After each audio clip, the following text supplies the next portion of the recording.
High above the clouds, where silver mists kiss the peaks, lay Liora Valley, a hidden cradle of wildflowers and whispering pines. There, in a small wooden cabin, lived Lyra, the wildflower girl with her grandfather Eldan. Their days bloomed like songs, feeding goats, gathering herbs, and watching stars bloom in pools of quiet sky. Lyra's laughter rippled across the meadows, and wherever her bare feet touched the grass, flowers seemed to rise taller, as if the valley itself leaned toward her joy. Unseen above the sunlight, drifted Aurelia, the fairy of the peaks, spirit of the mountains, guardian of all that was gentle and true. Whenever Lyra whispered to a wilting bloom or sang to the goats, Aurelia's silver light flickered softly through the mist. For a time, life was peace, a perfect harmony between heart, home, and hill. Until one summer morning, the valley's song broke. One day, a figure appeared on the winding path, sharp against the gentle green world. Aunt Mara, in her crisp city silks, her boots far too clean for mountain earth. "Lyra," she said, "you're wasting away here. You belong somewhere proper, among people who can shape you into a lady." Eldan's voice rumbled like a distant storm. "The mountains are her home." But Aunt Mara had already woven her web of glittering words and half-truths. She spoke of Auren city, of shining streets and learning halls, and of a girl named Claria who needed a gentle companion. Her tone softened. "Don't you want to help someone, dear?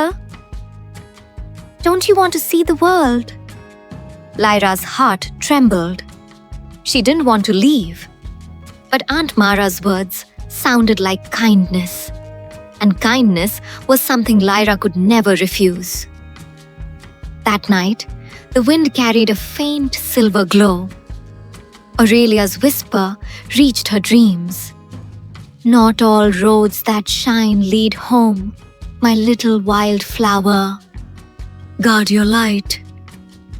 By morning, the carriage waited below the hill. With tears in her eyes, Lyra stepped inside. As it rolled away, the flowers bowed their heads and the valley fell silent. The city was bright, but breathless. All marble and mirrors, gleaming towers and echoing streets. Lyra pressed her face against the carriage glass, her reflection trembling beside the glittering skyline. This was Auren city, a world of beauty and walls.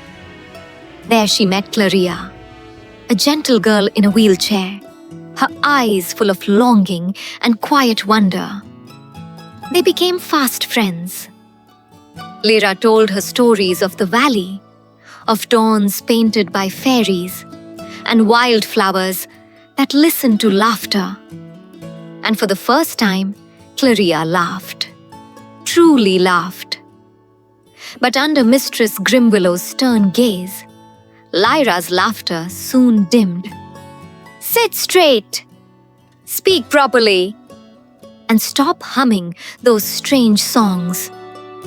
Each night, Lyra tucked away soft bread rolls, little promises she meant to bring home one day. Yet her heart ached for the whispering pines. Sometimes, in her dreams, she saw a shimmer, Aurelia's light, faint but calling. Soon, Lyra began to sleepwalk through the marble halls. The servants whispered of a ghost child.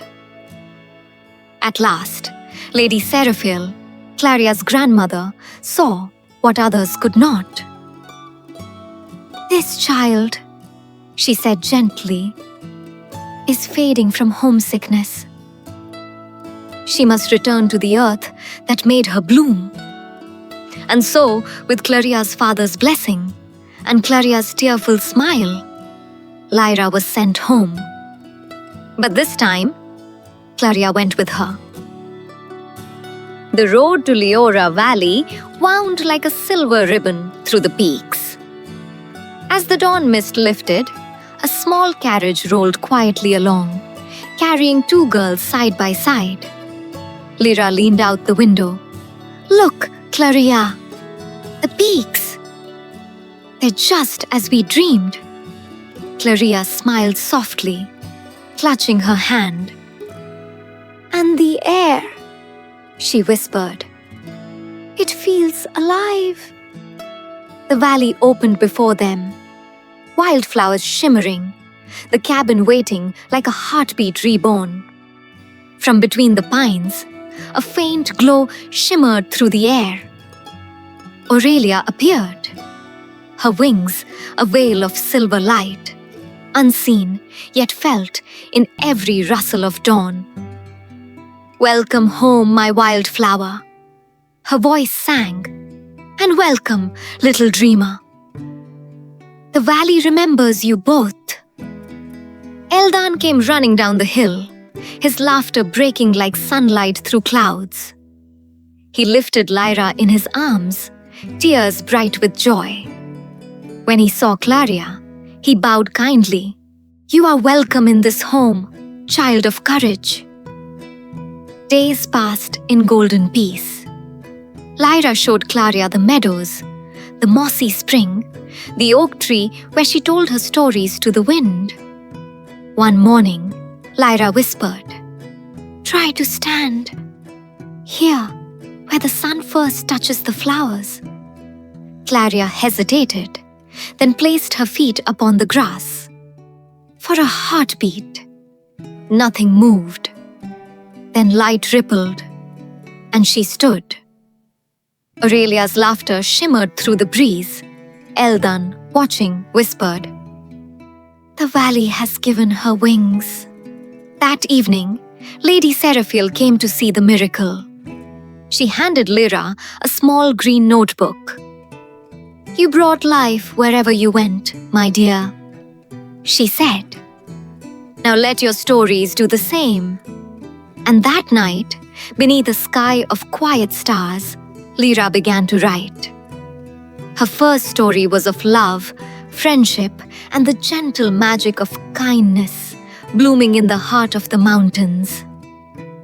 Far above, Aurelia smiled, her laughter drifting through the wind.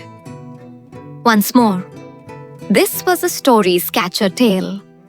Don't forget to subscribe Stories Catcher, where kindness always wins.